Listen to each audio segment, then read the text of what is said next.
This is Single Status.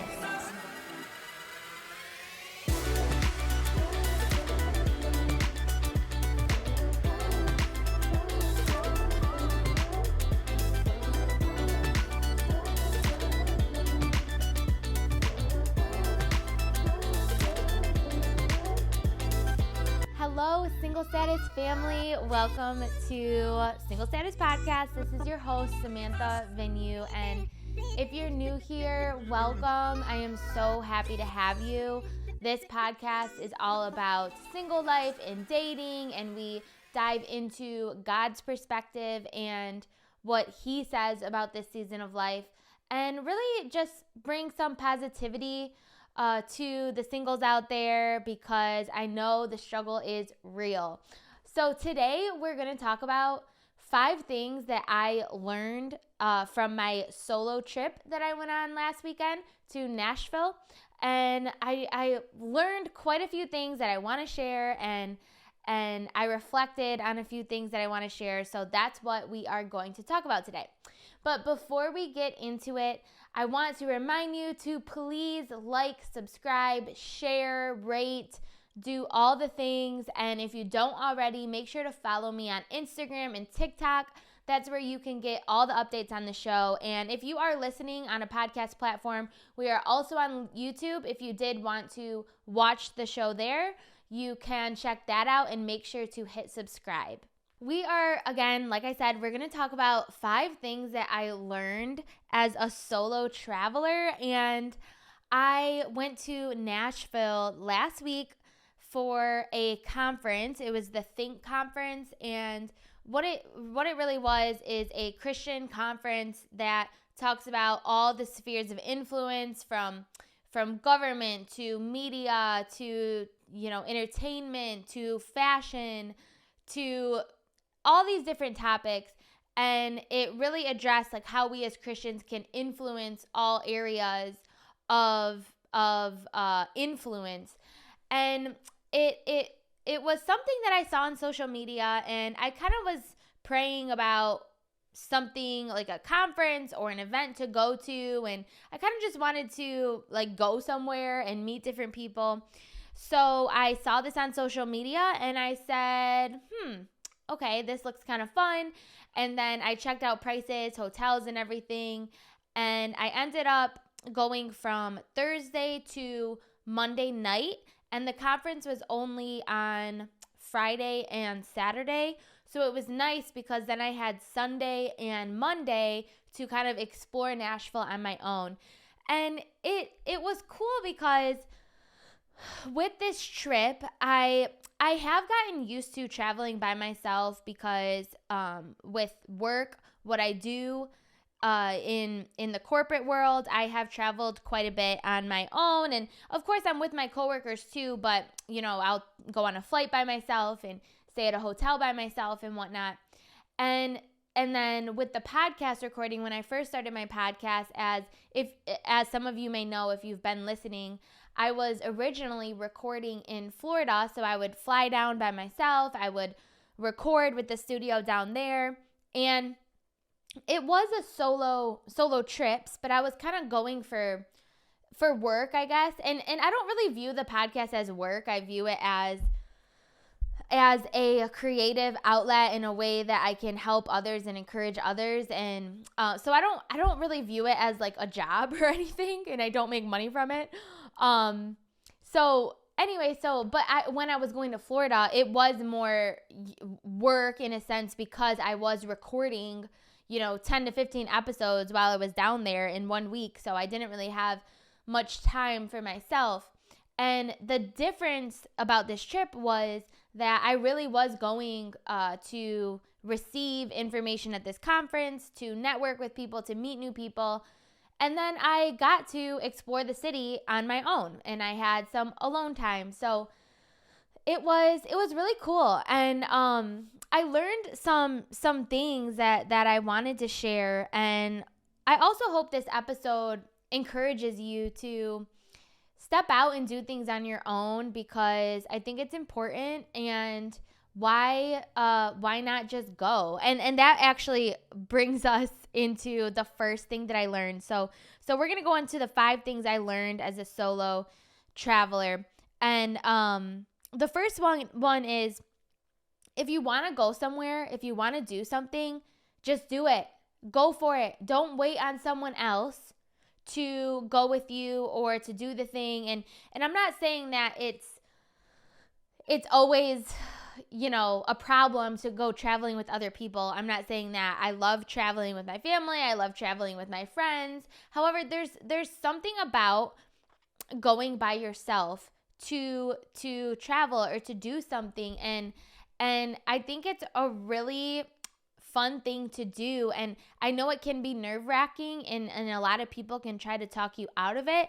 And that's why I think I learned on this trip, if you have the nudging or the prompting in your spirit to go somewhere and you feel peace about it, you feel good about it, just go, just do it. And I met this lady. So when I first got there, listen, there's going to be negative voices that pop up in your head that tell you not to go. You're weird. If you travel by yourself, you're going to look odd by yourself. You're going to be bored. It's going to, there's going to be all these negative voices in your head telling you not to go. And then also there's going to be people telling you not to go because maybe they love you and they don't, and they're nervous that you're going to be in a city by yourself or traveling by yourself. And I'm just going to say it. My mom's probably listening right now, but people like your mom or your grandma or whatever telling you, what? I don't want you going by yourself. My mom literally looked at me and said, I don't like that you're going to Nashville by yourself. It's scaring me. Like, I don't want you to get kidnapped or whatever. And listen, I know they love us. I know they care about us, but we cannot let other people's fear make us not do things or not go somewhere. Sorry, Mom, love you. But we need to be able to go when we want to go. And listen, we don't want to live our life in fear, and we have to use wisdom, of course. Like, we're not going to go into a city that is really unsafe, or if we feel a bad feeling about it, we shouldn't go. I believe in listening to our intuition, in praying about it, and making sure that it's somewhere that God is leading us to go. But that's what I learned is if you want to go somewhere, if you have something on your heart, if you want to do something and no one else in your family or your friends are available, don't let that hold you back. The first night I got there, I was feeling a little out of place, like, oh my gosh, what am I doing? Why am I doing this by myself? I'm going to go to this conference by myself. I don't know anyone. And so I found this restaurant in the hotel and I sat at the bar by myself and I was ordering some food, and this lady ended up sitting next to me, and it was such a blessing and such an encouragement because she actually is 47 years old and she is from the Netherlands. And she always wanted to take a road trip by herself across the United States. And that's what she's here for. She's been here 1 month already, just started in California, traveling across the states, been to Arizona and New Mexico and all these beautiful, places. And next she's going to Miami. And she was so encouraging to me because she said, listen, if you want to do something, just do it. Just go and do it. Don't wait on other people. And she was like, I'm proud of you for coming here by yourself. And God is so good because I was thinking in my head, what am I doing here? Why am I here? Oh my gosh, I'm here alone. And literally he puts this woman next to me to encourage me and tell me that I'm exactly where I'm supposed to be. And it's no mistake that I'm here. And it's good that I stepped out, even though it can be scary traveling by yourself. And I just thought that was such a blessing. So that's the first thing I learned is if you want to go somewhere, if you want to do something, just do it. Don't wait on other people if no one else can go or if it's not anyone else's thing. And to tell you the truth, with this Nashville trip, I just didn't know anyone in my circle of friends or my family that would be interested in going. I just kind of knew that no one was really interested. So I didn't even ask anyone. I just booked it myself and I just went. Okay, the second thing I have learned as a solo traveler, and this is something that I went to a church on Sunday in Nashville, and it was such a cool church. If you're ever in Nashville, it's called Legacy. There, I had a friend at my church tell me to go there, so I went there, and it was wonderful. And the pastor said something that I wrote down, and it just really stuck with me. He said, isolation is running from something. Solitude is running towards something.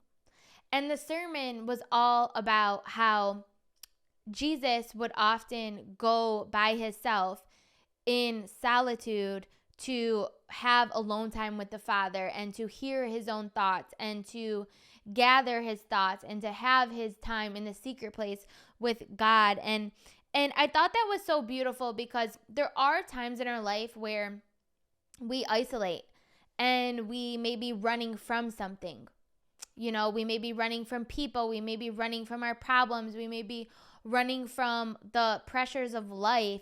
And that is when we need to stop and check, like, why am I isolating myself? Because that's not healthy. We don't want to live isolated. We don't want to live disconnected from our loved ones or our community, or doing life alone, going through difficult times alone. So we don't want to isolate, right? Isolate is running from something. But solitude is important. Solitude is running towards something. And what that something is solitude is running towards time with ourself, is running towards self-love, and running towards time with Jesus, with God, and having space that we can reflect on our life and reflect on our thoughts and reflect on what God is doing and how he is moving. And that's what I learned about solo traveling. Is that's another cool thing about it, is no one else is there to distract you, and you can kind of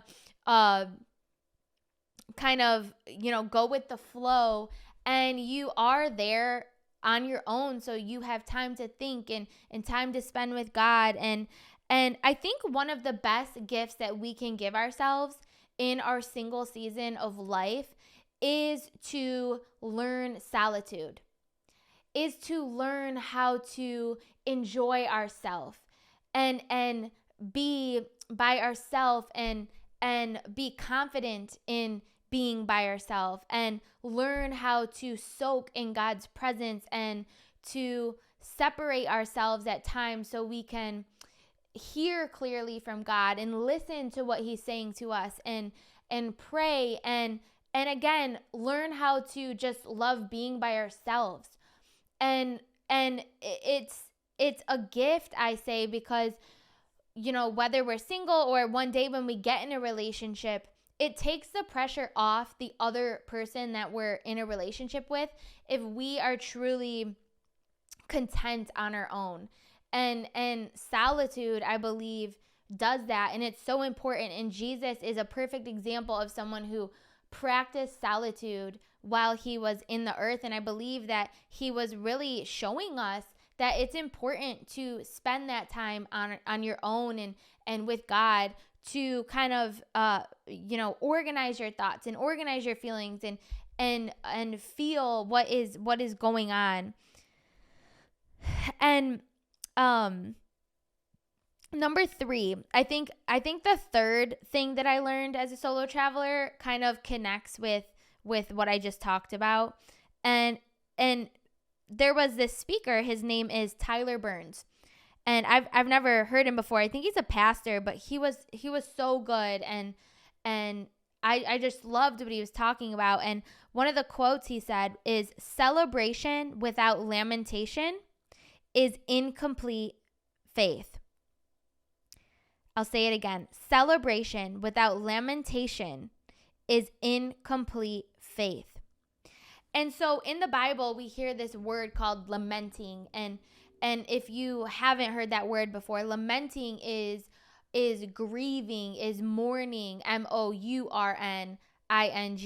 So it is allowing ourselves to feel and mourn maybe what should have been, or mourn relationships, or mourn something that we dreamed of that maybe is not happening. And it's really lamentation is giving ourselves space to feel sorrow and to feel pain. And I think we live in this culture of happiness, this toxic happiness all the time, that we have to be happy all the time, and that's just not healthy, and that's not real.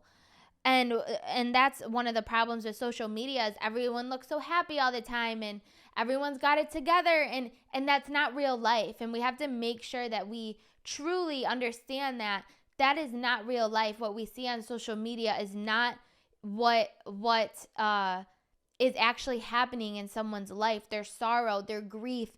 And I think that solitude and traveling solo or doing things solo, whether you live by yourself or you want to go somewhere, whatever, doing things alone, it will bring up, these feelings of sometimes mourning or lamenting or sorrow. And that is not a bad thing. So another thing that I learned from the lady that was sitting next to me at the bar, that's from the Netherlands, she was telling me about how she had a moment one of the days before, or she, was in her room and she was crying and she was upset and she was like, she felt lonely or something like that. And I looked at her and I was like, oh, I'm sorry. And she was like, no, don't be sorry. That is a good thing. She said, it is good to feel. It is good to feel our emotions, and it is good to feel sorrow, and it is good to allow these feelings to come up. And I really just thought that was so special that she said that, because again, we do that so much with each other, and we expect people to just be happy all the time. And if they're sad or they're maybe just having a bad day, or maybe a moment where they're mourning or they're grieving or the feelings come up, we think that something's wrong with them, or we think something's wrong with ourselves. And there's nothing wrong with you. That is healthy. It's healthy to feel. It's healthy to allow ourselves to mourn and lament. And again, Jesus was a perfect example of this. In the next episode, I'm actually going to talk about grieving relationships and the grieving process and the importance of that. So we're going to go deeper into this in the next episode. But yes, when we travel solo, the point of this is when we travel solo, we have to know that we won't just be, an Instagram reel or a TikTok reel where everything just looks wonderful and joyful and happy all the time. It's not going to be like that. Like, if we are healthy individuals, there will be feelings that come up that are sad or angry or mourning what should have been, or mourning a past relationship. And this is how our feelings should flow. And we should be allowing ourselves to feel all the feels. And there's nothing wrong with you if you have a moment, or if you cry, for 5 minutes, and then the next minute you're happy and you're excited and you're going out and meeting people. Like, this is healthy. So there's nothing wrong with you if these feelings come up. So again, number 3, the third thing I learned was celebration without lamentation is an incomplete faith. We need to allow ourselves to lament and to feel pain and to feel sorrow. And that is really the pathway to true joy. Okay. And the number 4 thing I learned is that no one really cares about what you're doing. No one cares. So I think a lot of times we stop ourselves from doing things on our own, traveling on our own, going to dinner by yourself, getting lunch by yourself, going shopping by yourself, whatever it is, going to the movies by yourselves. Oops, I dropped my pen. Whatever it is, we stop ourselves because in our head we're like, oh, people are going to think I'm weird. I'm out here by myself. They're going to think I'm this loser in the corner with no friends. And listen, the thoughts come up. Maybe it's just me, but I have those thoughts. Like I was going to this conference and I'm like, oh my gosh, these people are coming with groups. I'm coming by myself. What am I going to do? And really, no one cares. I met 3 other people that I spent quite a bit of time with, and they all came by themselves to this conference, and they were so cool. And I never had a thought in my head that it was weird that they were there by themselves. Like that did not even cross my mind. And another funny story is I was I was walking in the hotel, and there's a gym in the hotel with mirrors and workout equipment and treadmills and whatnot.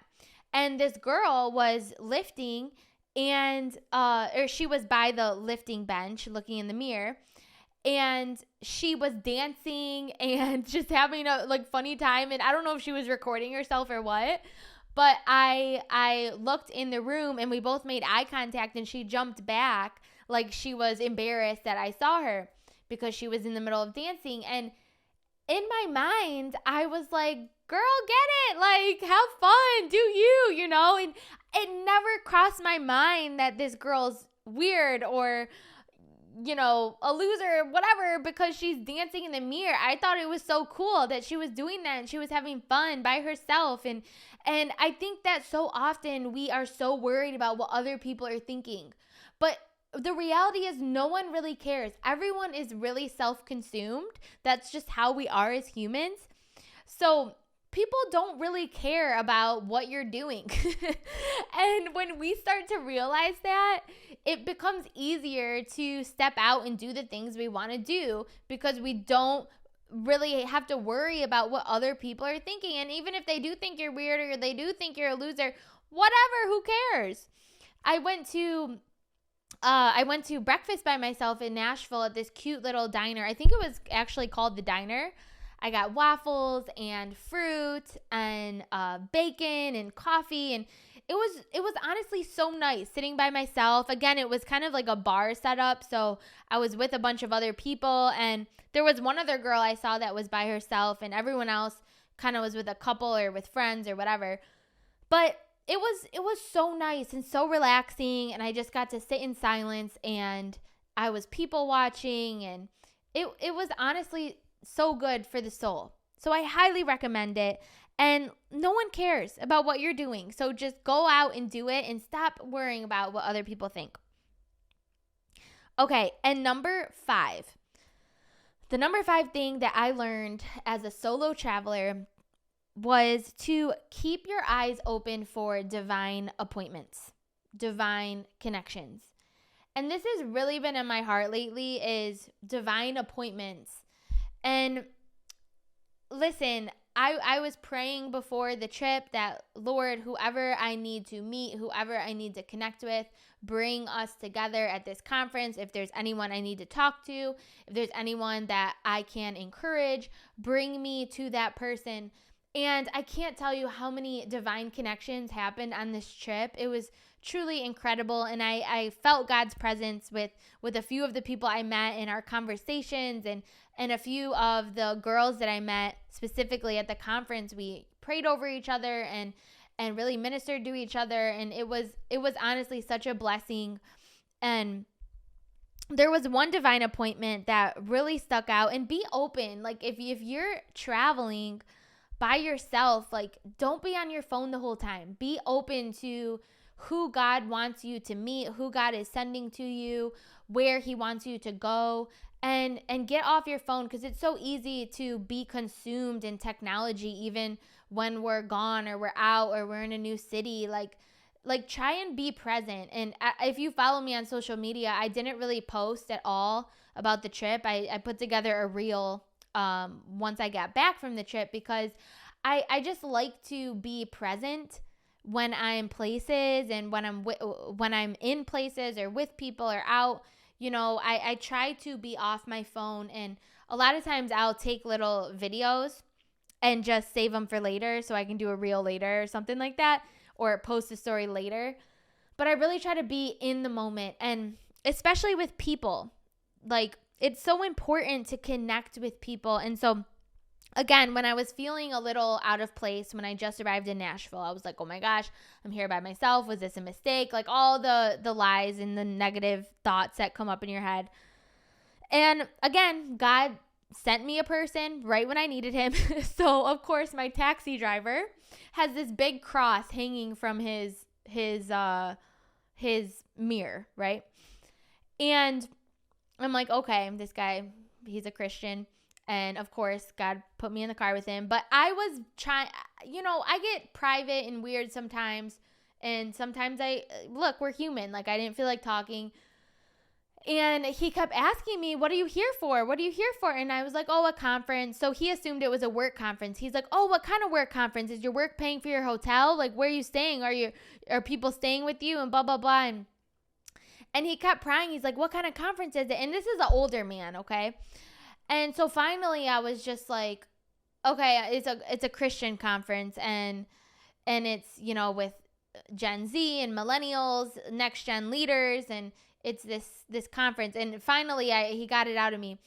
And he was like, oh my gosh. He's like, that is so good. God is so good. You young people need to connect with each other. And he was like, do you serve in any way? Like, what do you do? Are you a minister? And blah, blah, blah. And I'm like, no, I'm not a pastor or anything, but I told him I serve at my church and I have a podcast, and, I'm in a ministry type group. And he was like, and he's this Ethiopian man. He was like, God bless you. He's like, it is, what did he say? He said, there's no greater gift in life than to serve God. He said, keep serving God. And he said, I love serving God. It is life's greatest gift is to serve God. And he said, continue doing what you're doing. And he asked me if I was married.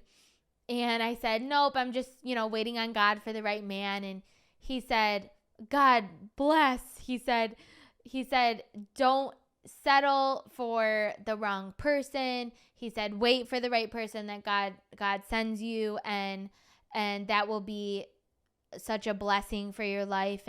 And this man ended up asking for my name, and he said, I'm going to be praying for you. He said, what's your name? And I told him, Samantha. He said, I'm serious. I'm going to be praying for you. And I just thought, what a sweetie pie, because I believe him. Like, when some people say, I'm going to pray for you, and you're like, okay, he's not really going to pray for me. But this guy, I truly believe that I'm on his prayer list.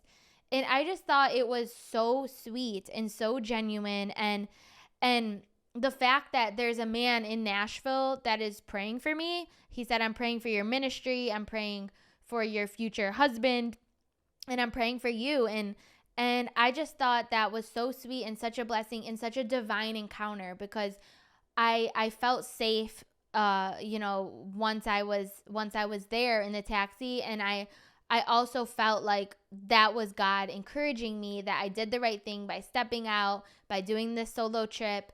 And now I have someone that I don't even know, a stranger, praying for me. And listen, prayer is real. Prayer works. I can't tell you how many answered prayers have happened in my life, and just stories I hear from other people. So prayer is real. So knowing that a stranger is praying for me, honestly, really brings me so much comfort. And God is just so good. So that is the fifth thing I learned as a solo traveler, is keep your eyes and your spiritual ears open for divine appointments, because God will send you divine appointments. So I would even be praying before you go on a trip, or praying before you go to an event. Say, Lord, please put me in contact with who you need me to connect with. Lord, bless me with whoever comes in my path that you need me to minister to, that you need me to encourage. And he will put people in your path, and even bless me with someone who needs to encourage me, who I can learn from, who I can be around, that can be a friend or whatever it is.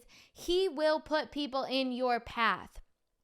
And it's no coincidence. There was no coincidence I was sitting next to that lady at the bar. It's no coincidence that this man was my taxi driver. It's no coincidence the people that I met at this conference specifically that I was able to pray for and they were able to pray for me.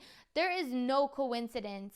And even not just praying for each other, but just, connecting as friends and talking and having deep conversation. There was a girl named Suni that I met, and she was so sweet, and I ended up having dinner with her, and we hung out and we got ice cream, and we talked about life, and we talked about our churches and the issues that we go through, and single life and dating, and we talked about it all, and it was so sweet, and these were definitely divine connections that were no coincidence, no mistake.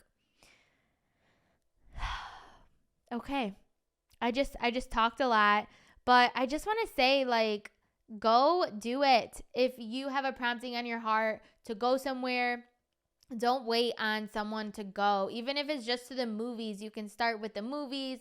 You can start with dinner by yourself or going to a concert by yourself. Go out, step out and do something by yourself, and maybe even book a trip. Maybe book a trip to somewhere tropical. If you need a tropical beach vacation, go for it. On a cruise, I hear a bunch of people doing cruises by themselves. I think that's my next stop is somewhere tropical. And that would just be really fun. So I hope this episode encouraged you to step out and not wait for anyone else and just do the things you want to do, and practice solitude. I think one of the greatest gifts that we can give ourselves in this life is solitude, is learning how to be content on our own, whether it is challenging at first to do these things on your own, and it will be. It might be weird if you're used to busy all the time, or not confronting your true emotions or allowing yourself to feel emotions. It might be weird at first, and it might be hard at first, but once you step out and do it and allow yourself to feel emotions as they come up, joy, happiness, anger, sadness, mourning, lamenting, whatever it is, when we allow ourselves to feel these feelings, when we give ourselves space to be in solitude and learn how to be content on our own, it is one of life's greatest gifts. Okay? So I pray that you take the time to do that. I pray that you step out and do what you want to do. And I hope you enjoyed the episode. And before we end, let's end with our affirmations. So place your hand over your heart. And if you're new here, I believe in the power of our words. So I like to do affirmations at the end of every episode. So you can close your eyes if you'd like to. And just repeat after me. Place your hand over your heart. And just repeat after me. I am not alone.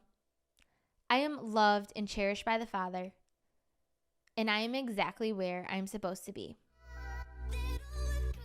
All right, guys, thank you for listening to the whole episode. I love to hear from you. So please, if you follow me on Instagram and TikTok, DM me. Let me know your thoughts on the show. If you'd like to hear any topics, or you have any feedback, please let me know. Also, if you're on Apple, if you could write a review, I would so much appreciate it. And leave a 5-star rating on Spotify or Apple or whatever podcast platform you listen to. Also, if you could share with a friend, share with a family member that you believe this would encourage. That is how we grow the show. Make sure to subscribe on YouTube as well. All right, guys. See you soon.